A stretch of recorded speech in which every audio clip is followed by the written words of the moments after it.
বাংলাদেশের সবচাইতে বড় সম্পদ হচ্ছে যুব সম্প্রদায়। যে দেশের যুবকরা দেশ গঠনের কাজে যত সম্পৃক্ত হয়, ওই দেশ তত বেশি উন্নত হয়। কথা ঠিক কিনা? কিন্তু আমাদের যুবকদের 55 বছরে পরিকল্পিতভাবে কাজে লাগানো হয় নাই।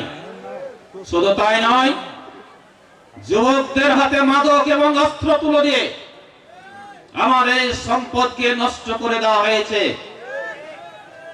এই সুযোগে আমাদের প্রধান প্রতিদ্বন্দ্বী রাজনৈতিক দল বেকার ভাতা চালু করার নামে যুবকদের বেকারের কারখানায় পরিণত করতে চায়। আমরা স্পষ্ট বলতে চাই, আমরা বাংলাদেশে আর বেকারের কারখানা রাখতে চাই না। বাংলাদেশের সকল যুবকের দুই হাতে কাজ তুলে দিতে চাই। আমাদের যুবকরা আমাদের সম্পদে যেন পরিণত হয়, সেই ব্যবস্থা আমরা করে দিতে চাই। এই নাচলের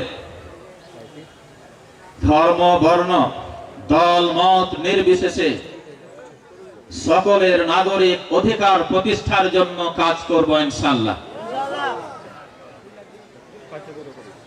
এই নাচলে একটি উল্লেখযোগ্য ভোটার হচ্ছে, জনসংখ্যা হচ্ছে অমুসলিম। আমি স্পষ্ট ভাষায় আজকে নাচলবাসীকে সামনে নিয়ে আশ্বস্ত করতে চাই, আমি যদি এলাকার দায়িত্ব পালনের সুযোগ পাই, আমার অমুসলিম ভাই এবং বোনদের নিরাপত্তা কেউ বিঘ্নিত করার কোনো সুযোগ পাবে না। আপনাদের ধর্মীয় উৎসব পালন করার ক্ষেত্রে বলতে চাই, মুসলমানরা যেমন নিরাপদে নিশ্চিন্তে তাদের ধর্মীয় উৎসব পালন করে, আপনারাও আপনাদের ধর্মীয় উৎসব পালন করতে পারবেন মুসলমানদের মতোই নিরাপদে এবং নিশ্চিন্তে।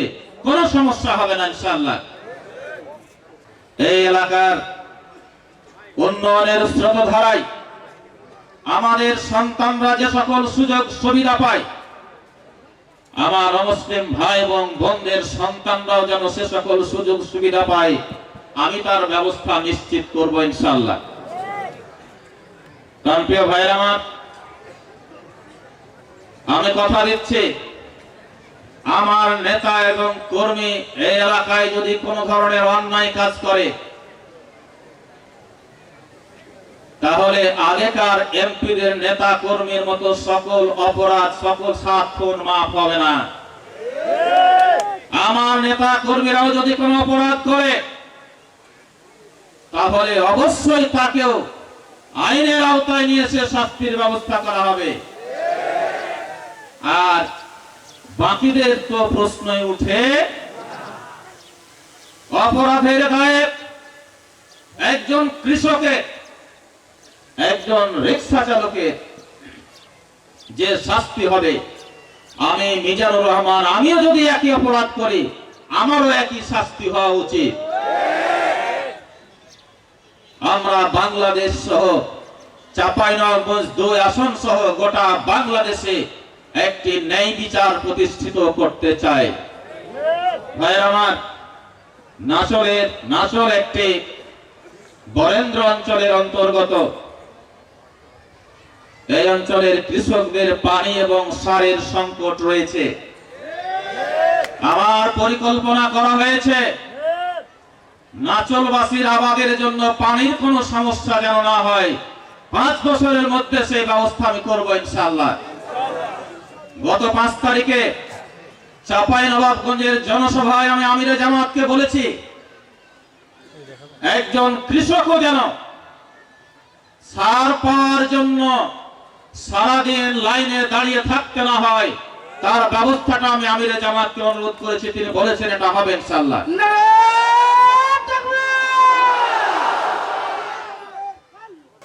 এই নাচলের বিভিন্ন জায়গাতে অনেকগুলো জলাশয় রয়েছে।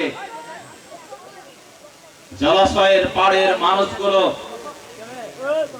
এই জলাশয়, পুকুরের মাছ তো দূরের কথা, পানি ব্যবহার করার সুযোগ থেকেও বঞ্চিত হচ্ছে। আমি আজকে স্পষ্ট ভাষায় বলতে চাই, পুকুরের পাড়ের মানুষরাই পুকুরের পানি এবং মাছ ব্যবহার করার সুযোগ পাবে ইনশাআল্লাহ।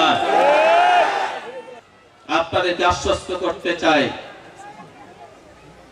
এই কাঁচা রাস্তাগুলো একটি বৈপ্লবিক পরিবর্তন আনতে চায়। 5 বছরে এই অঞ্চলের পুরো কাঁচা রাস্তা একটিও যেন কাঁচা না থাকে, সবগুলো যেন পাকা হয়ে যায়, তার কার্যকর উদ্যোগ গ্রহণ করব ইনশাআল্লাহ।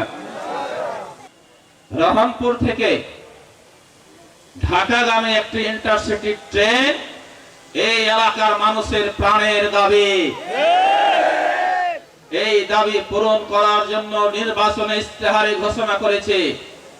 আপনাদের কাছে আমি দোয়া চাই, এলাকার মানুষের খেদমতের জন্য রব্বুল আলামিন যদি আমাকে কবুল করেন, আপনাদেরকে ইন্টারসিটি ট্রেনে চড়ে ঢাকা যাওয়ার ব্যবস্থা করব ইনশাআল্লাহ।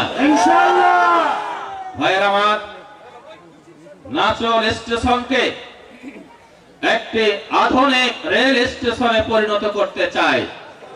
আমাদের নেতৃবৃন্দ বলেছেন, নাচল, গমস্তাপুর, ভোলাহাটে বিভিন্ন জায়গায় শুধু নয়, আমাদের মূল প্রতিদ্বন্দ্বী দলের প্রার্থীরা পরাজয়ের ভয়ে দেশের বিভিন্ন জায়গায় আমাদের নেতা কর্মী, বিশেষ করে মহিলা কর্মীদেরকে ভয় ভীতি দেখাচ্ছে। আমরা একটা স্পষ্ট বলে দিতে চাই, আপনারা আমাদেরকে ভয় দেখাবেন আর আমরা বসে বসে আঙ্গুল চুষবো, এটা মনে করিয়েন না। তবে তারা যদি ভয় দেখায়, আমি মনে করি যারা যত বেশি ভয় দেখাবে দেশের মানুষ তাদেরকে প্রত্যাখ্যান করবে। শুধু তাই নয়, তাদের এই ভীতি প্রদর্শন করার নীতির কারণে আজকে তাদের দল থেকে সারা দেশে হাজার হাজার লোক দল ছেড়ে জামাত ইসলামীতে যোগদান করা শুরু করেছে। তারা যদি এই নীতির পরিবর্তন করতে ব্যর্থ হয়, আমি মনে করি তারা তাদের দলের অস্তিত্ব টিকিয়ে রাখতে ব্যর্থ হবে সামনের দিনে ইনশাআল্লাহ। আমার দলের নেতা এবং কর্মীদেরকে বলতে চাই, এলাকার মানুষকে ভয় নয়, এলাকার মানুষকে বুকে জড়িয়ে ধরে এলাকার মানুষের সেবা করে এলাকার মানুষকে ভালোবেসে তাদের মনকে জয় করতে হবে। এটাই হচ্ছে জামাত ইসলামের আদর্শ, এটাই হচ্ছে ইসলামের সুমহান আদর্শ। এই আদর্শই আমরা বাংলাদেশে সামনের দিনে প্রতিষ্ঠা করতে চাই। নির্বাচন কমিশন এবং প্রশাসনকে আহ্বান জানাবো,